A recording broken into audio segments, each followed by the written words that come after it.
How's it going, everyone? Wayne the Unknown here, and welcome back to another episode of Geeking Out, where we basically discuss everything nerd and geek related.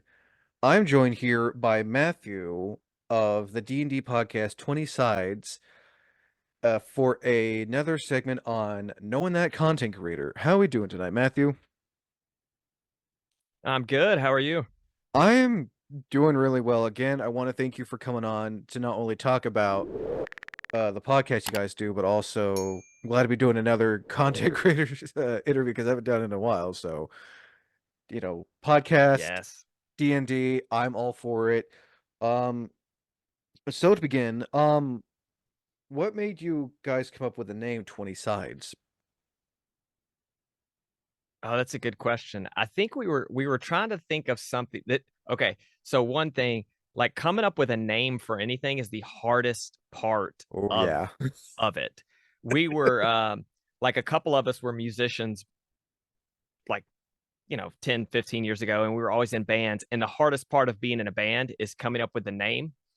And it's funny, like the sound of the band, the name is always like they're kind of meshed together. Is like when you hear Nirvana, you think grunge music. When you hear Counting Crows, you think like folk rock music. When you think Matchbox 20, you think pop rock. Like it's just that they're together.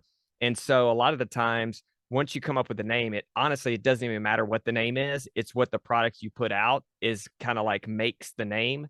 And so, but with that being said, like coming up with a name is always the hardest thing. So we wanted something that wasn't one that was available because that's always hard.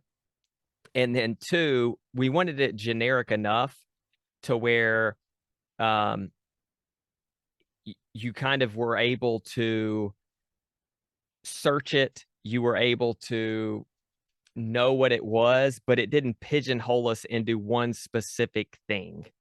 And so we landed on 20 sides. Obviously, the 20-sided dice being kind of like the most important thing for Dungeons and Dragons or any tabletop RPG. Like that's the quintessential dice you use. And Oh, um, so that's kind of what we landed on. And it has kind of made it's now our sound has now made 20 sides that title the name. nice. So why D&D? I mean, it's very popular and it's definitely been getting a lot of popularity for quite some time now. Mm-hmm. So we started, me and one of the other players started playing Dungeons and Dragons when we were like 8 years old, maybe like seven. I remember my oldest brother had the red box, and I would open the red box and like read it. And I'm really like mainly looking at the pictures and stuff like that. And so, like, I remember doing that when I was really little. And then me and Bobby, who's on the podcast, we would play D&D, but we weren't really playing D&D. It was more like we were trying to play D&D. We were doing it really poorly, and then his dad ran a game for us and it was amazing, and like we'll never forget those moments where his dad ran the games for us. Um but it like D&D is always kind of stuck with us. Like there are tons of other tabletop RPGs that kind of fit um what people do. We played first edition, second edition, and then we kind of took a tabletop RPG hiatus. We didn't really play tabletop RPGs for a long, long time until fourth edition came out, and we played fourth edition, and we liked fourth edition, which is kind of like blasphemy for a lot of people. And then when fifth edition came out, we started playing fifth edition, and I just really like fifth edition. I think you can do so much with it. A lot of people complain that there aren't enough specific rules, but that's what I like about it, is that it gives me a lot of freedom as a dungeon master, to where a lot of RPGs, tabletop RPGs, don't necessarily have that. Like Pathfinder is so rules heavy and so crunchy and stuff like that, which at our table it wouldn't work quite as well as D&D 5e. So like we've stuck with D&D 5e, and our table really likes it. Maybe in 5 years we change that up. We'll see. But I think right now for us, like D&D is the go-to for sure. So you guys been how long you guys been playing fifth edition for? Oh, 6 or 7 years now, 8 It's been years it's maybe. been out that long. I mean, how many It's been editions are out there? 10 years. Yeah, How many next year is the 10th anniversary of it. how many editions are there so far of D&D? I'm not familiar with Five. D&D 5. Five. Okay. Yeah, we're still in the fifth edition era. They're about to release like a some people are calling it like 5.5, but it's really it doesn't change a lot at all. But they're doing it because it's the 50th year anniversary of Dungeons and Dragons next year. Oh, And that's right. Came out so in the yeah, that's right. Came out in the 70s, yeah, and 74. and so yeah, 74. So they're trying to make they got to make a good buck off of that. So they're going to release new rule books, like updated rule books. And so I don't think they're going to be that much different than what's currently there, but we'll see. We'll see. So you're the dungeon master, correct? Yes. How did you come about being the DM for this podcast? Me and Bobby have always like traded off being dungeon masters, and I like being a dungeon master more than a player. And I think Bobby likes being a player more than he does a dungeon master. I think Bobby likes to DM, but not quite as much as I do. And I think he likes to DM in spurts more than he does just like a full on long campaign. And so that's kind of how it ended up. Me being the DM. I mean, there's not really much more to it than that. I've DM'd. Two of our players are like newer to D&D. One of them has only played for 3 or 4 years, and he's like, "There's no way I will ever DM." And so that leaves me and Bobby. And Bobby does our Patreon campaign. And Oh, so if you want nice. to see Bobby DM, you hop on Patreon. If you want to listen to me DM, you can just hop on anywhere you listen to your podcast. Oh, nice. Yeah. So, how many members are total in your guys's group? We've got 5. So we've got 4 players, 1 DM, and then on the Patreon we have another player, and then one of our main campaign players hasn't hopped into the Patreon yet. And so technically like there's 6, and we've got another like special campaign about to start rolling out. There we're adding another person, but it's like a smaller group of us playing. So there are, I guess, like 7 official members of 20 sides, but max 5 playing at one time. In the main campaign, which we're up to, I just finished editing episode 74 tonight. And so episode 74, that is just the 5 original players. Oh, wow. That just seems like a lot to do, but I can tell it's well worth it though. Yeah, it's a lot of fun. I text the group a couple nights ago and I said, so I'm the type of person that I'll dive into something really hard. And then after about a year, I'm like, all right, I'm kind of done with this. And I'll just kind of wane off of it, or I just like lose interest in it or whatnot. But I told him, I said, editing the podcast for me is still so much fun. I really enjoy doing it. Like I love sitting down and making sure it's all clean and nice and neat and cutting out pieces here and there and adding a little bit here and there. I just really like doing it. And I mean, unless something crazy happens, we're going to have 74 straight weeks of episodes without missing a break. And then we've got enough content probably for about 4 more or maybe 5 more episodes in there. So we've at least got enough for 79-ish. And then we're going to play again in January, and that'll give us another 6 or 7 episodes as well. Nice. And each episode is what, 35 minutes long? Yeah. So they range from like 30 to 40 minutes long, just wherever I can find like a good breaking point for the episode. And so like before we started, we call it market research. It was not market research at all, but like we just did some Reddit polls and we did some Twitter polls and stuff like that, just to see like what did people want and what did they not want out of a new podcast, a new D&D podcast. And we asked a lot about length of time, because Critical Role is huge, and Oh, that's Critical been Role going is, on for years. yeah, but it's 4 hours. Like every week, it's 4 hours.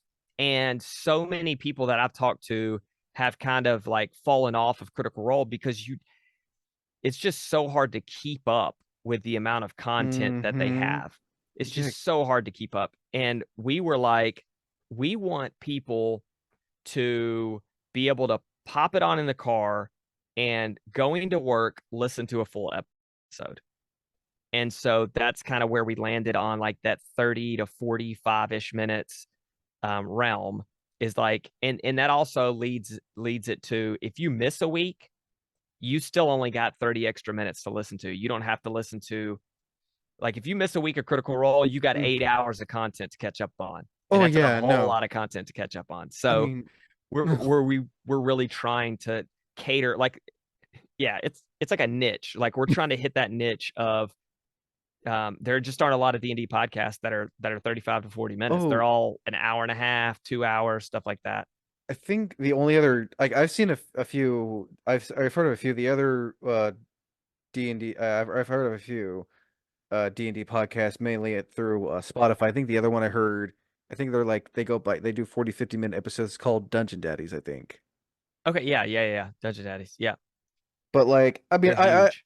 oh yeah, I agree with you though. Like, and there's nothing against Critical Role, but No, if you want to start on the first episode, like say you start on the first episode, by the time you think you're close to being done, they've already released like more seasons because you're yeah, like, exactly. no, like, but they've been doing it for long because they know like people will watch it, but like, For sure. yeah, but yeah, D&D podcasts are like I've noticed like since Critical Role, there's been a lot coming out.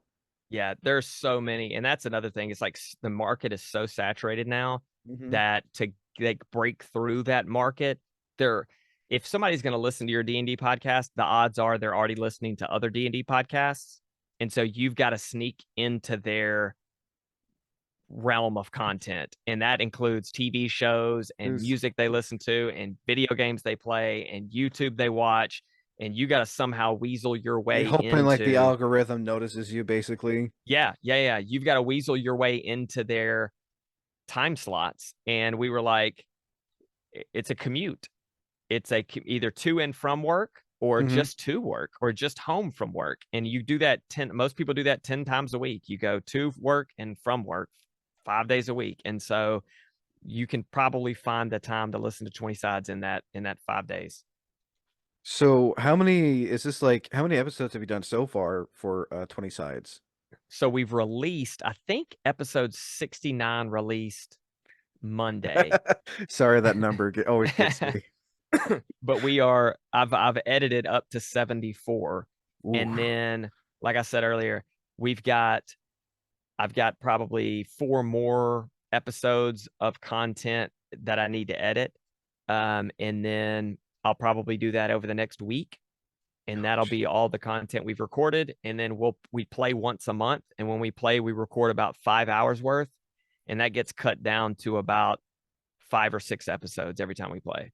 That sounds about right because 5 hours for like a Critical Role podcast, and like you said, you cut it down. Yeah. And for someone who's had to edit long videos, like there are times where I've recorded a 2 hour long podcast, but I'll split them in two parts because I want people to Yeah. tune in for the next one. And it's like because once I mean some people will fully watch it through the 5 hours, some people will like split it up, and I think Right. there's nothing wrong with splitting up 5 hours into like 5, 6 episodes. My Yeah. personal Yeah. opinion. Yeah, and one thing we do is like we cut pretty tight. Like if we're looking up a rule, we're going to cut that out of the podcast.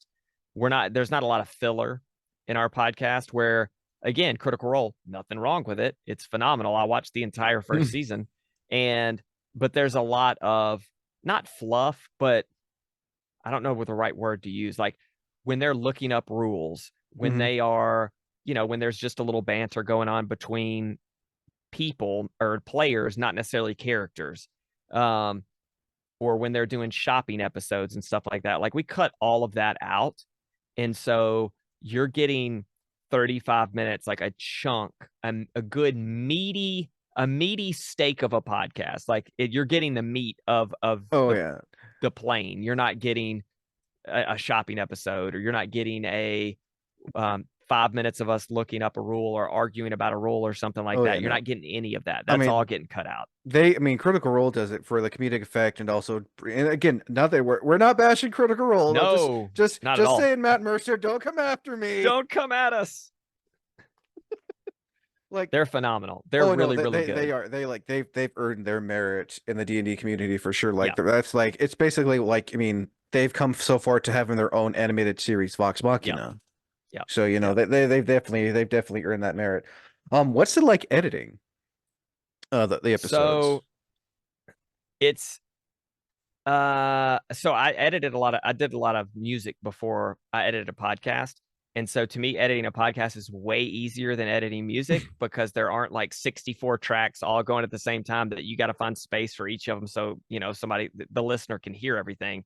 Um, it's, it's time consuming, but for me in a fun way, because I get to re-listen. It lets me, like, it's almost like a sports figure watching tape and trying to Oh see how man. they can get better. It's kind of like that as a DM. Like, I get to listen back to me DMing, and I noticed like a lot of things I did at the beginning of the series or the campaign I'm not doing now, because I've kind of cut those things out as I've gone along, Hmm. just by listening back to what I've done. And then it's made me a better DM to do that, to edit.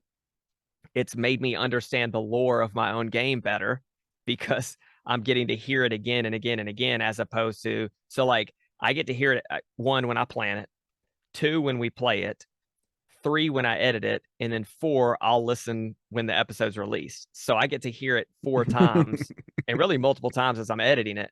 So it's really nice, like from a DM perspective, of getting to carry out this story with my players for that purpose. But editing for me, it's very like calm, it's very peaceful.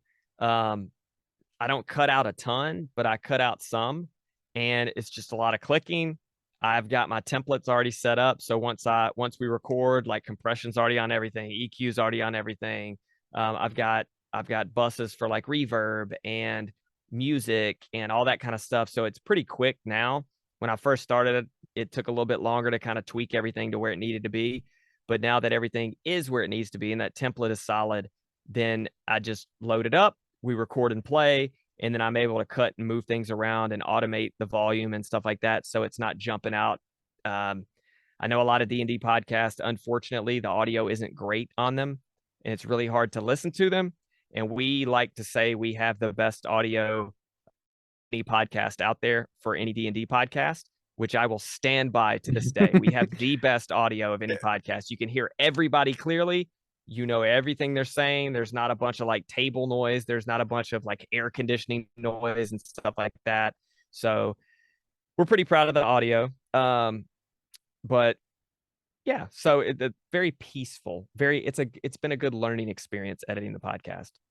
I feel like having good audio for a podcast is probably the most important thing, in my opinion, because like you said, Yeah. you get to hear them clearly, and then the best thing is you get to hear the sound of the dice rolling on the table, you know. Yep. Yep. Uh, And for us, like being audio, I was basically an audio engineering major in college. Um, for us, one of the big things is you'll listen to a D&D podcast and you have to turn it up real loud, and then all of a sudden they start laughing really loud, and it's like, oh God, my ears are gonna burst. And so, like, that's not a problem with ours. Like, you can just set it and forget it. Like, it's clear as day. It's really, really good audio. We spent a lot of money getting the right mics and the right preamps and all that kind of good stuff. Kind of swipe at Ordella and Silas. So this will be +9. So on Ordella, a 12 misses, and on Silas, another 12. Dang. Sucks to be him. I would say that should be a disadvantage, but So he rolled 2 nat Yes, 3. already. Oh yeah, that's true. He rolled 2 nat 3. So both. So we're pretty proud of the product that we've created there. so what's it like recording the podcasts aside from editing them? It's well, I would say it's the gameplay is a lot different. I know Matt Mercer, and like, here we go back to Critical Role. They always say like, oh, it's just our home table at the, now there's just mics in front of us. I don't know how true that is, because our home game was not nearly as good as what we've recorded for our podcast. It's a lot more, our podcast is a lot more in depth. The characters are they're way more rounded characters than they are flat characters. The players do a much better job of staying in character, having their character voices, making sure they're acting as their characters instead of just playing the game. And so it's really elevated our game.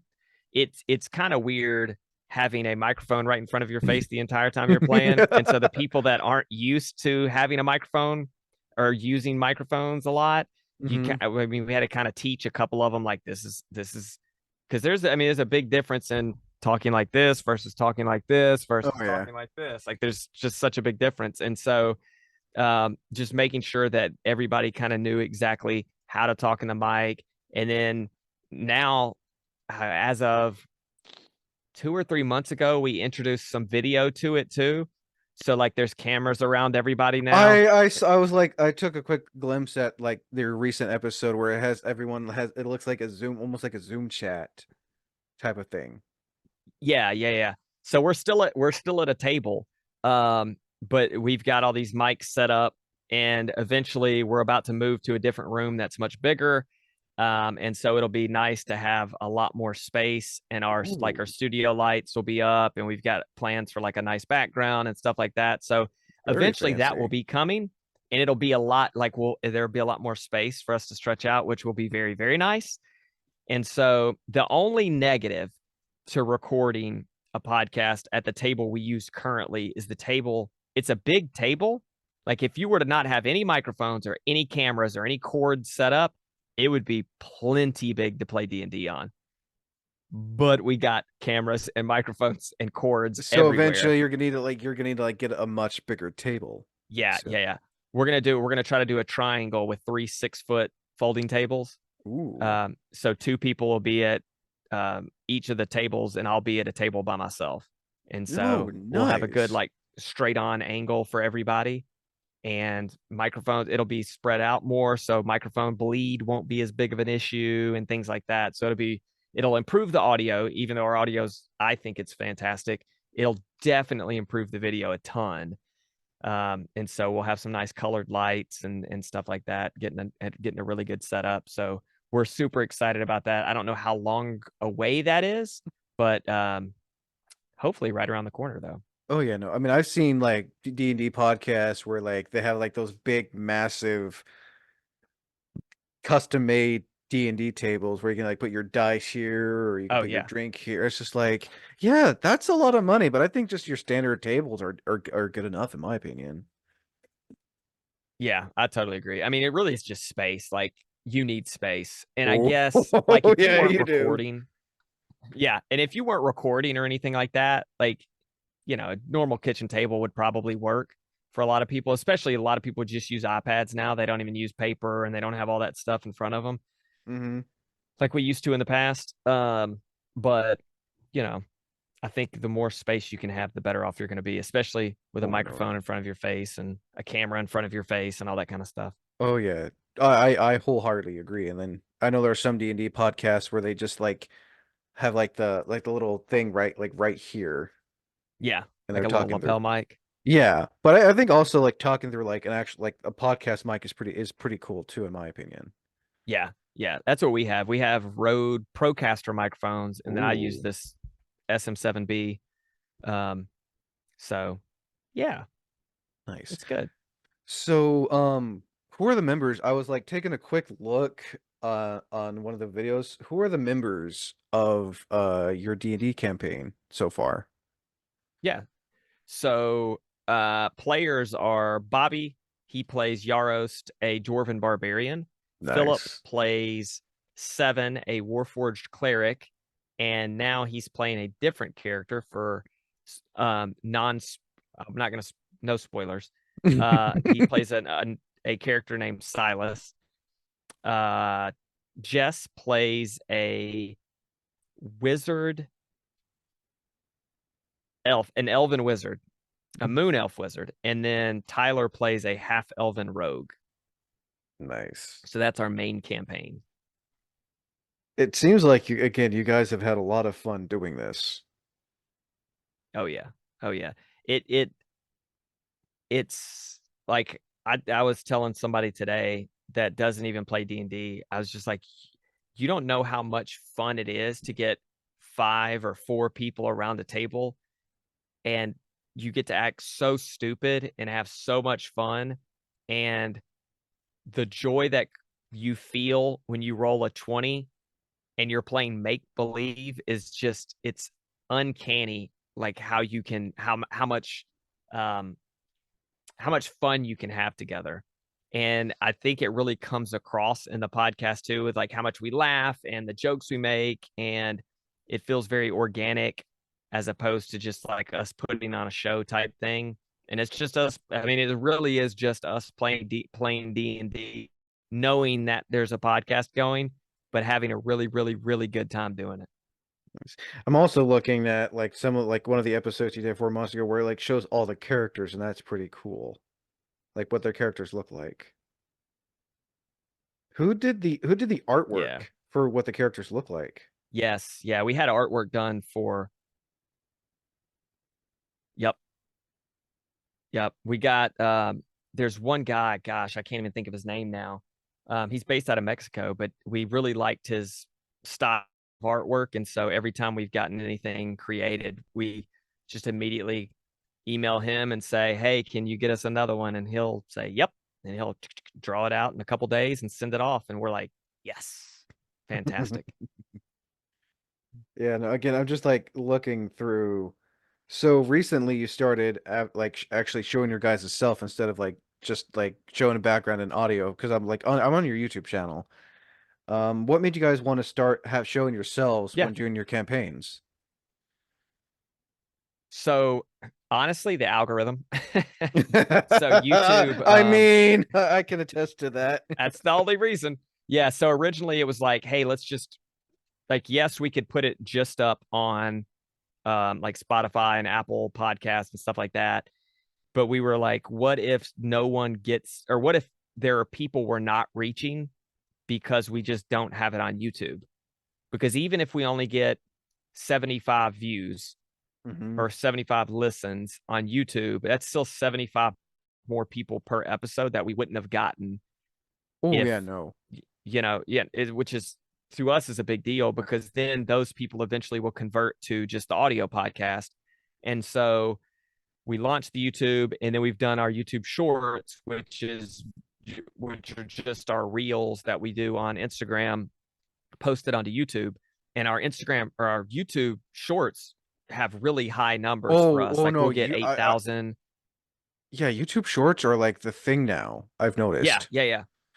And so like we started doing YouTube shorts, and we've realized, or Philip realized, because that's kind of what he does, is that YouTube is kind of pushing podcasts right now, but they're pushing podcasts that show people's faces. I have noticed that I've seen like it's a thing like you can go on a person's YouTube channel and it'll show podcasts as an option. Yes. And so because they're pushing that, he was like, man, we got to get video, because if we have video, then maybe they'll push us. Maybe they won't, but if we have video, there's a chance they will. And if we don't have any video, the odds are really, really, really small. And so we just did video. We were like, what the heck? Why not? I mean, it can't hurt anything. No. And so we started doing video, which is much easier for him, because then he's able to come in and cut up the video like into little pieces, little splices of video, and make those our reels. A lot of times on YouTube for YouTube shorts, and for Instagram reels, and for TikTok. So you'll see those on all of our socials. Nice. So that they can go to our podcast. So it's to put faces with the podcast. Oh, a yeah, lot of times. Yeah. So that's another reason. So I mean, mainly all of that stuff. It's all just to get people, like, kind of funnel people back to the podcast. Oh, I wholeheartedly agree. What's personally been one of your favorite YouTube short reels that you've done from one of the episodes? I don't know about for the episode. Like when we first started 20 Sides, like a year and a half ago, we would do Monster Manual Monday, and we would do Dungeon Thought Thursday. And I would do a reel every Monday that like highlighted a monster in the Monster Manual or one of the like supplemental books. And then every Thursday I would just have a random D&D thought that would go out. And then it got to the point where we were just trying to see what the algorithm would do. And so we would get crazier and crazier with the videos. And on Instagram, there's a reel of, we had these colored lights that would like strobe, and we had like rave music going. And I'm acted like I took mushrooms from the Underdark. And I'm just like dancing like I'm in a rave. And like literally that's all the reel was. Just to see like, would people watch it? Would they not? Would Instagram push it? Who knows? Just because, at some point we were like trying to be really professional with everything. Mhm. And then it was just like, no, let's have fun with it. Like, we're goofy. We love to have fun. Like, let's just have fun with reels. Let's have fun with it and just see what happens. And so there was a good stretch there. So I would record like 30 reels in a day and just the video. And I would send them to Philip and then he would put them all together. And so they were like during the whole like OGL fiasco that Wizards of the Coast had. Mhm. We made like a bunch of like reels about that. And so like there was a little era there of 20 sides where I was just acting like an absolute goofball, but it was so much fun and we had a ton of fun with it. But I think my favorite one was the rave one for sure. If you have like if I can show if you have video clips of any of these reels we discussed, feel free to email them so I can like show them when it comes to editing this so people can see. Okay, yeah. Yeah. Let's see here. what's been some of your favorite episodes? Like, well, I guess like what was like yeah, what's like one like your favorite episode that you've done so far? So episode 64 is a game changer. It's the spoiler. I'm not going to spoil it for anybody because if you haven't listened to it or if you haven't listened to 20 Sides at all, start from the beginning. And it's not a ton, like, it's not going to take you long to get caught up. It's like 4 Critical Role episodes, really, or it's like 8. But episode 64, something happens in it where everybody at the table was just like, wait, what? And I think it was my first D&D moment where somebody shed a tear, like a real tear. And then like everybody, including me, we were all just kind of in disbelief for a minute that what happened. And so it's so crazy. Like we talked about it after the game is how one, we're playing make-believe. Like D&D is 100% make-believe with some rules. And then how characters can like really mean something to you. And if a character dies, then like you feel like you've lost a friend. Like in real life, you feel like you lost a friend. And it's so crazy to think. Like it's so like when you step away from it, it sounds so stupid. It sounds absolutely dumb. But like for like several days after that episode, like, or not even really after that episode, but after that recording, after that game we played, I was walking around and I felt weird. Like I didn't feel like myself. It was so weird. And it's because of what happened in the game in a good way. Like it was very emotional. And so it was 64 is kind of my go-to episode. I think early on, there's an episode where the big bad evil guy, it was one of my favorite episodes to edit because I got to do a lot of things post recording. And so I got to like record some like overdub stuff. And I got to use like in the moment, I had a voice for the big bad evil guy. And in the moment doing it, I was like, I don't like this voice. I know I'm going to completely edit all this out. And so I went back and literally cut every bit of it out and re-edited it with a new voice. And I got to like redo the monologue and all that stuff. And it's like the big bad evil guy they're going to fight at the end of the campaign. And I got to do his voice and I got to put all these effects on it and stuff. And it just came out so good. I was so proud of how it ended. I don't know if you want me to spoil that or not, or have like just like put a link to it for people to watch it. I don't know how you want me to go about adding that to this. I don't even know. I'd have to figure out what episode it is. I can't even remember now. It was early on though. I'll find it. So what's been like being a DM? Being a DM is rewarding. It is exhausting.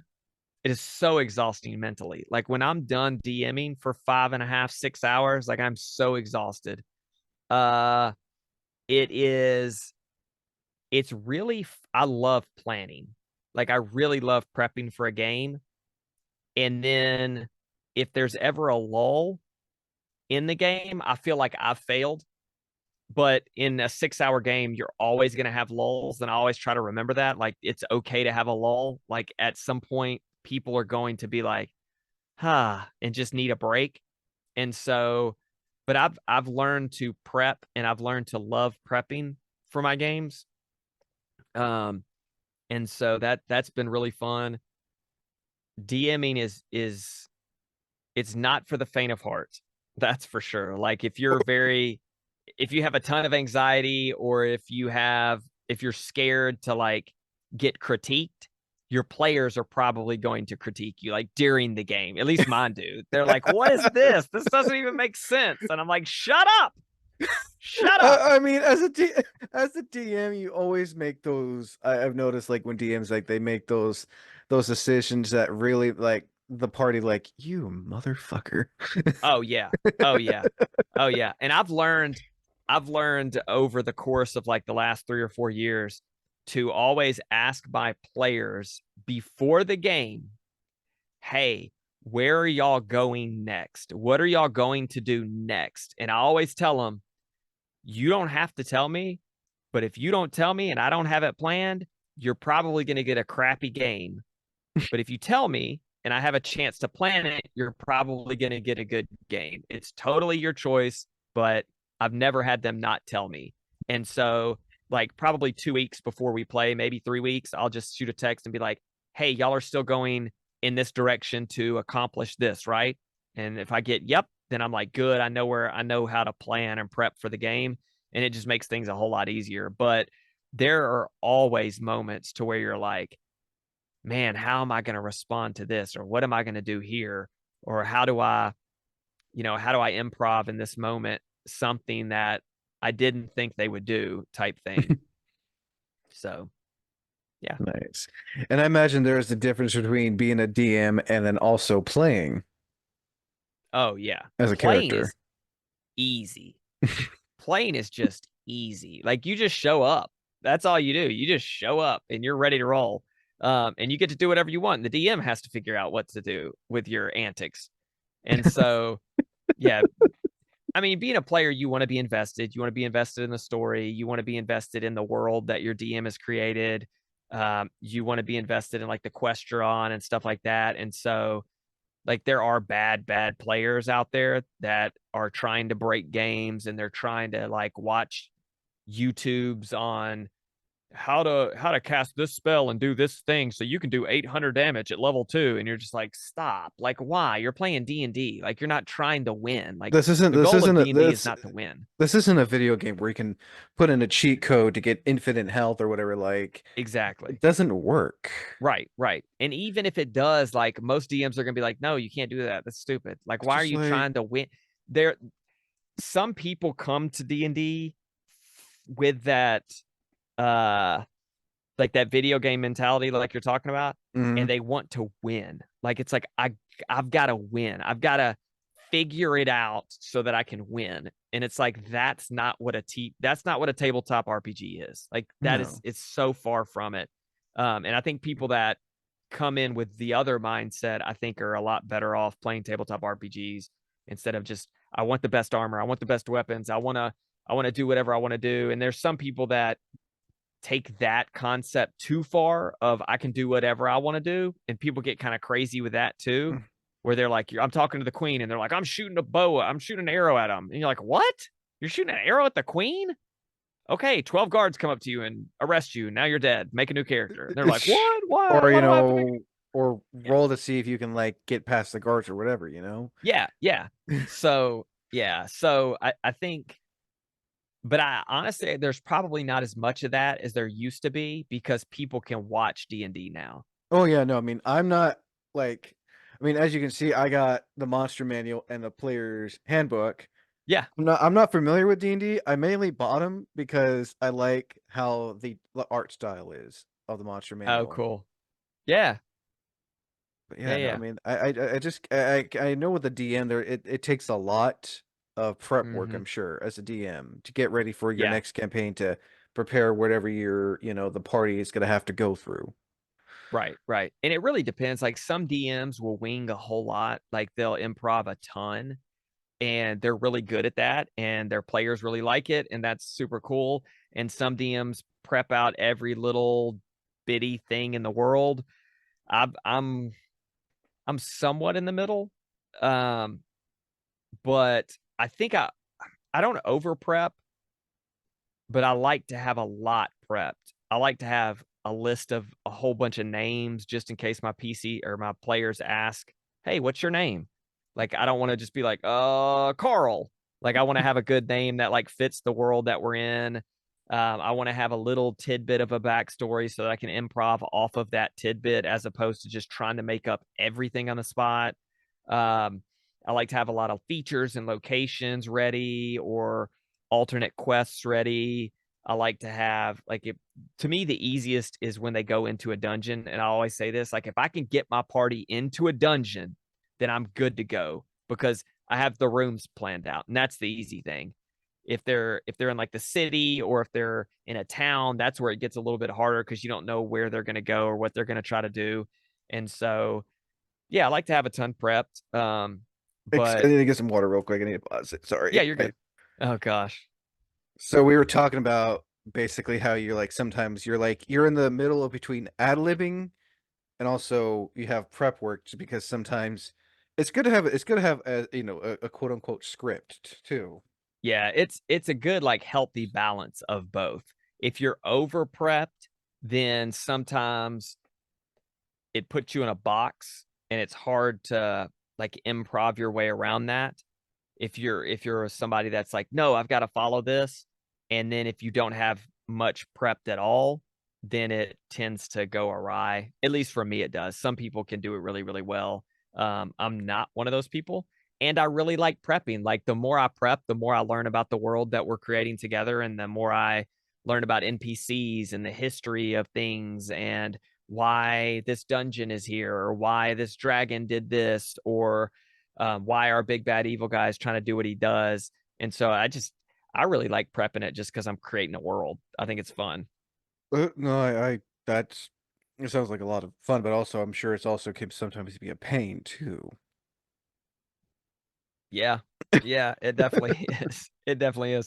I mean, there are big, huge chunks that I've planned that the players have either bypassed or haven't gone to, or they figured out a way to, bypass a lot of the rooms in a dungeon, or they've gone a perfect path to get to the end of the dungeon and, gone around and didn't go to 8 of the 11 rooms in the dungeon. And so, yeah, a lot of the times, like it's never a pain for me in the moment. It's always a pain at the end when I look at my notes and I'm like, oh, we only got to a page and a half of this and we're done with this arc. So they go, it goes into the bin. Um, from your experience of being a DM, what kind of advice would you want to give to someone who wants to learn to be a DM?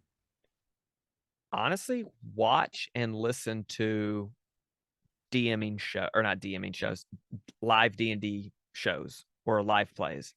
That's the best thing you can do. It'll give you it's so hard. I talked about this with Bobby, who's on our podcast, is like, how did people know how to DM before live shows? Like they just read the Dungeon Master's Guide and just guessed how to do it.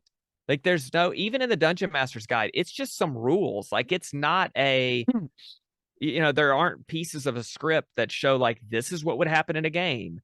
If you come up on a cavern entrance, what do you say to your players? What do you ask them to do?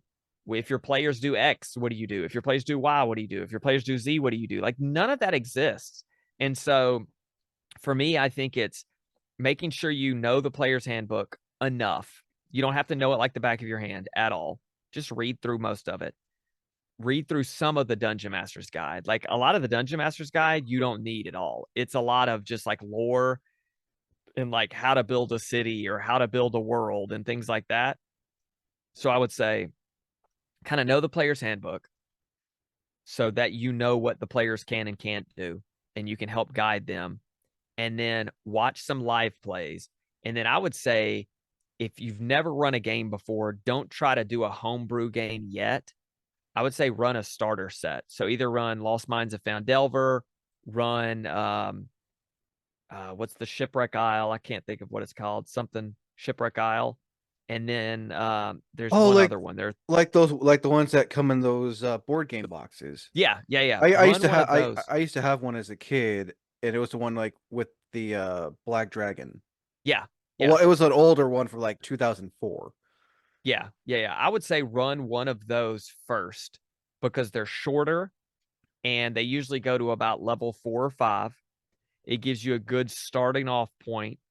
If you're watching D&D, you kind of are picking up mannerisms from different DMs. So like watch some episodes of Critical Role and don't just watch it for enjoyment, but watch and like take notes. Like what Oh is the yeah. dungeon master doing? What is he saying? How is he interacting with players? What is he asking the party?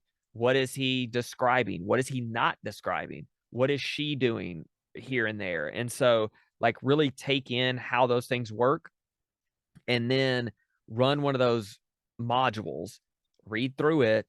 And the best part about those is since they don't go that high, if you feel like it's terrible, then you just scrap it and you start another one.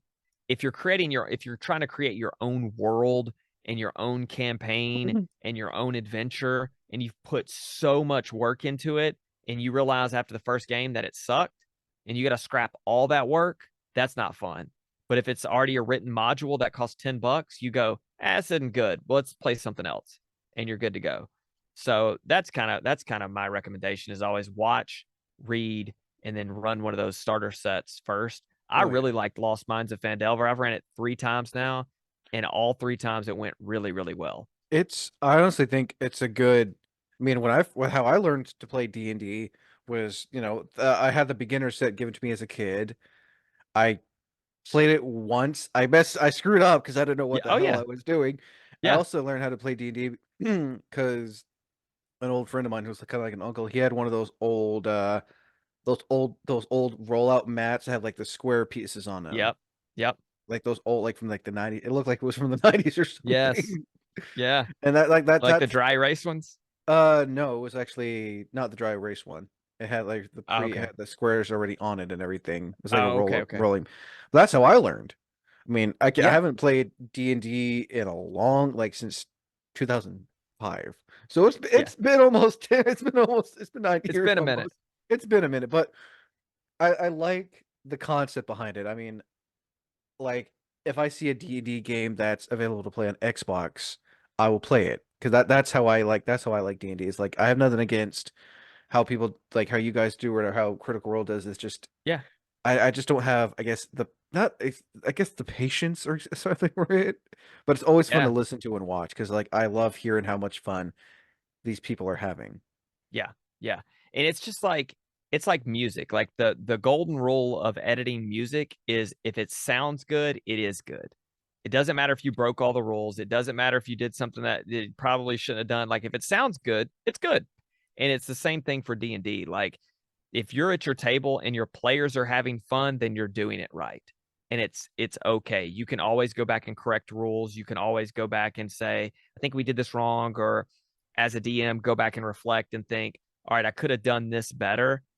And that's fine. But if your players are having fun, if everybody at your table, if y'all are just goofing off, having a good time, then you're going to leave and be happy. And I think one of the reasons, like we've seen this little renaissance in tabletop RPGs and D&D, one is because of Stranger Things, two is because of Critical Role. But I think a lot of it is like people are so glued to technology now that it's a way to unglue that and like hang out with your friends again around a table and not have like so many people when you go over to their house and hang out, so many people are just on their phones while a movie's playing or something like that. And people aren't as engaged as they used to be. And playing a tabletop RPG kind of disconnects you from video games. It disconnects you from a computer. It makes you put your phone down and you just get to sit there and be in the moment with your friends again, like you could 20 years ago. Oh yeah, no. I mean like like some people use like tablets for like their dungeon master manual or whatever Mm-hmm. because or their player manual for like Yeah. tablets. I've seen like so much and all that. Speaking of players, what's been like playing with a group that you've been playing with for, this past year? Yeah. It's it's really um it's almost like being in a long-term relationship. Like there's just comfort to it, you know? There's not the nerves anymore of like, am I going to be dumb in this scenario? Or did I say something that's going to make somebody mad? Or like I know everybody now. I know how to get each of those players hooked in the campaign. I know how to get each of the characters like into a certain quest or scenario. I know what makes them tick as people. I know what makes them laugh as people. And so it's easier for me to like put my hooks, my D&D hooks into them and pull them along with me because we're so comfortable at the table now. And like right when we sit down, it's goof off, hang out for about 15, 20 minutes. And then it's like, all right, y'all ready to go? And they're like, yep. And then we just go. There's no trying to Nice. figure each other out or like going on a date for the first time. Do I hold her hand? Do I not? Can I hug her? Can I not? Like we know all that now. And so it makes it a lot easier. There's just that certain comfort we have as a group that makes it a lot more fun. Nice. What kind of advice would you want to give to someone who may want to start their own D&D campaign podcast? Ooh, that's hard. I think from I think like number one is like don't start it until you're ready. And I know a lot of advice is like you're never going to be ready, so just do the thing no matter what it is, and then you get better as you go. But with something like a podcast or like that, you're being a content creator, so to speak, is you want to at least make it good enough to where people aren't going to be turned off by the quality of it before they can get to the content portion of it. I don't know if that makes sense or not. So like if all I've No, got that is makes two perfect. microphones. That makes Okay, perfect yeah. sense. Yeah. So like if I've only got two microphones that aren't very good and I've got 6 people and we just got them set up in the middle of the table and I don't know anything about audio, I don't know anything about recording, but by God, we're going to play D&D and we're going to record it. And there's a lot of podcasts out there like that, a lot of them. And some people like that and they just love the vibe of just being at the table. But the odds of getting a lot of people to listen to it and in making it kind of worth your while to record it and take the time to do all that, you're probably not going to get enough listeners. And then when people listen to your podcast once, like there's that first impression thing. You never get what is the saying? You never get a second chance to make a first impression. If the first impression they have of you is this is terrible audio, I can't really understand what people are saying. They haven't played D&D for the first 45 minutes because they keep joking around and not doing anything. I'm turning it off. You may have lost a listener forever. But if your audio is really good and you come out of the gate playing D&D and you're locked into your characters, even if they don't like the story and they're like, this isn't the podcast for me, you may have not lost them forever. They may come back. Somebody else may tell them, dude, you got to listen to 20 sides. Like 20 episodes in, it starts cranking up and you want to listen to it now. And they know, okay, the quality of the content is really good. It may not be the content for me. And so I think making sure the quality of your content is going to be good enough. Don't just come out of the gate and say, let's record playing D&D. Have a plan for what you're going to do on the like at the table. And then have a plan for what you're going to do away from the table, because you can record a podcast and you can have a Facebook, you can have an Instagram, you can have a TikTok, you can have all these things. How are you promoting what you're doing to people? Because if only one person listens to your podcast, is it worth your time to do it? And the answer may be yes. You may just say, you know what, if one person listens to it, that's enough for us. And that's cool. But I don't think most people are like, if one person listens, we're going to do it for 5 years. Because there's so many D&D podcasts that started when we started just a year ago. Everyone and and their they're no mother-in-law longer- is like everyone and their mother-in-law, does it. Yeah. Yeah. And they all shut down quickly because they don't have kind of a plan of attack going in. I feel like that. Now, I could be totally wrong, but like they just post a few things on Instagram or they just post a few things on Facebook and it's like, all right, that's a wrap. And nobody's listening to their podcast because they're not out there advertising it. They're not pushing no. it. They don't have a plan. Like, what's your plan for what you're doing? So that people will listen to the quality content that you're putting out. Oh no, I wholeheartedly agree. You know, I'll post like the thumbnail on Instagram. I'll post it on my Instagram story. You know, and even YouTube now has the thing where you can make a post Yeah, on yeah, YouTube yep, or like Facebook page. Like I from someone who's like I've noticed some of my other segments that I do, like the other two segments that I do, like they're starting to slowly gain views. Like I know yeah, everyone and their mother-in-law does like the gaming content. I do it too, but I have my own way of going about it. I don't yeah, do it like I feel like if you have your own way of doing it and not be like in this other person's content, like it's like you said, it's not a bad thing to like look at what they do, but right, like don't do exactly what they do. Do it your own way, you yeah. know. Make it your own thing. Yeah. And kind of be able to pinpoint what sets you apart from everybody else. And that's what I always talk to people about, like people that are like, oh, I want to start a YouTube channel. I'm going to start a YouTube channel on me video gaming. And I'm like, okay, you're video gaming Fortnite. You're video gaming Call of Duty. Hmm. Why are people going to click on you as opposed to the other 200,000 or 500,000 people that are doing that? Because there's Oh. so many people that are doing that. What sets you apart from them? And then how do you capitalize on that? How do you promote that? How do you push that to the masses so that they say, oh, I want to watch him? Or for us, our D&D podcast, what sets us apart from the other 500,000 D&D 100,000 podcast? Yeah, podcast. like so many D&D podcasts. Like what sets us apart? And then there's also, like you were talking about earlier, there's like the longevity game. Like you've got to play the game for a while. You got to know when you first start out, you're not going to have 100,000 people listen to your podcast. Like it's not going to happen. And so you got to be okay with kind of being on the bench for a while Oh no. and yeah, and building up that and then letting people know consistency for us is huge. Like I said earlier, we've had 69 straight weeks of episodes that have released. And so we've already got 74 episodes recorded. So we will 100% have 74. They are already queued to come out. And so everybody knows that listens to 20 Sides every single Monday, there's going to be an episode waiting for them no matter what. And so we made sure coming out of the gate that we were going to be able to keep that up. And I think a lot of people go week to week and Mhm. record week to week. And that's a recipe for disaster because if somebody gets sick and can't play, well, you've already skipped the week.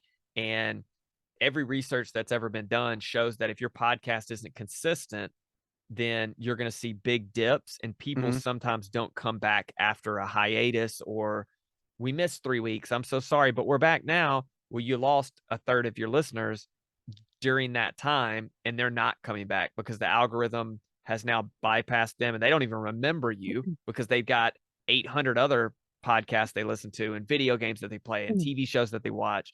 And so, you know, being consistent and things like that, it's a hard thing to Oh, do. I wholeheartedly Yeah. agree. Yeah. Like if I don't have an episode, like I pre-record a lot of episodes, but if I don't like if I don't like feel the urge to edit, post it, what I'll do is I'll take a short clip from one of my previous episodes and put that as a Uh-huh. YouTube short. Because I Yeah. know people watch YouTube shorts more than they Uh-huh. would want to watch a full-length video. Right, right. And I think a lot of people, especially getting into like the D&D podcast realm, they think, oh, we're just going to record our podcast or record our game and post it. And that's going to be our podcast. And I don't think they realize how much work goes into doing. I mean, for me, it's a part-time job on the side, like 100% the hours are part-time job hours for sure of editing and prepping and recording. And I've already started like my new project is I've got a wiki that I'm creating for the world so that people can eventually go to it and click around and see like all the different things that have happened in the world. And so I'm currently building out that Oh wiki so wow. that people can go see it. And so I'm pretty excited about that, but that takes a lot of time. That takes a lot of work. And Oh no, so it does. yeah, and so I think a lot of people just think, "Oh, this isn't going to take much time. There's not a lot that's going to go into this." You're assuming And wrong, sir. yeah, I know, because people see the 10-minute YouTube video and they think, "Oh, they're only doing 10 minutes a week. Mm-mm. I can do 10 minutes a week," and don't realize it takes them 4 hours to record, Oh yeah. and then 8 hours to edit, and then 10 hours of social media every week, and now you're at, what is that, 22 hours already. Oh yeah, no, like there are times where like even like my gaming videos are no longer than like 40 minutes. Like, yeah, it's a 40-minute.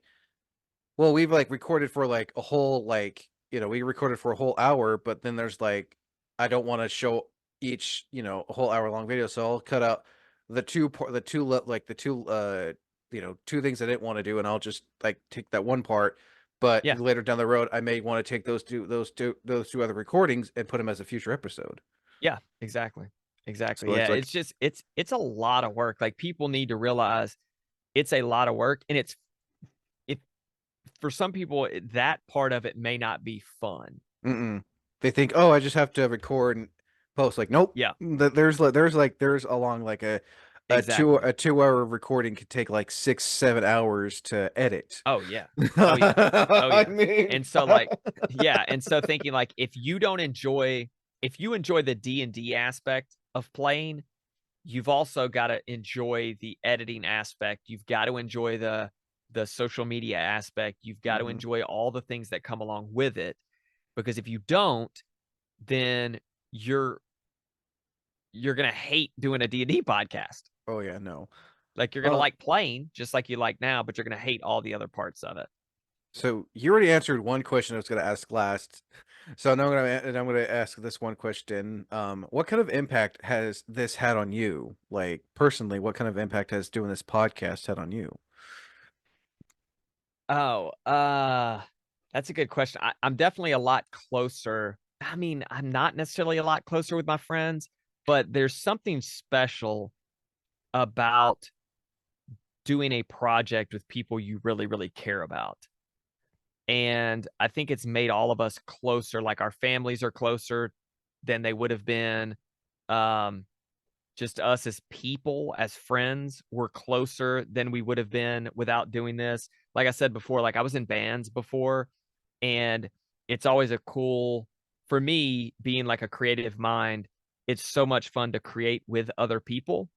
And so, for me, it's being able to create with 4 people that I really, really love and I really, really care about, and getting to do something that we love together and getting to create with them is kind of that's the fun for me, is like getting, like, we have a group text that goes on all day long, like just us 5 in the group text, or us 6 in the group text, just going on all day long, just talking about random stuff.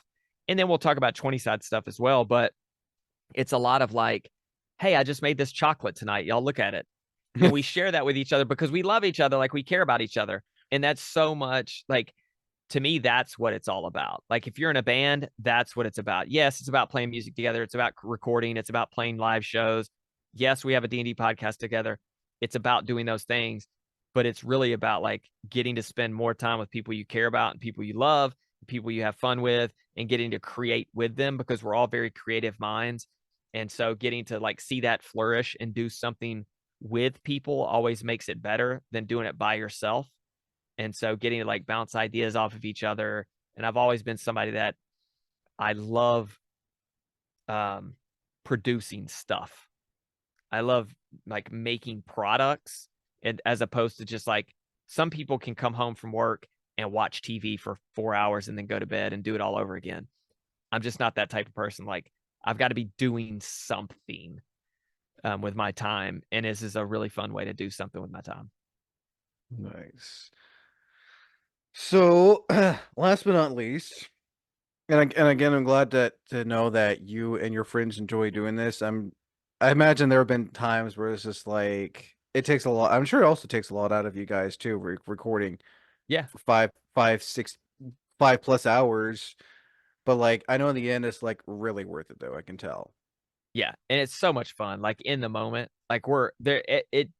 Every single time we play, we are crying. We're laughing so hard at some point during the day. And those moments alone, you never forget. No, So I it's totally worth it. I wouldn't think so.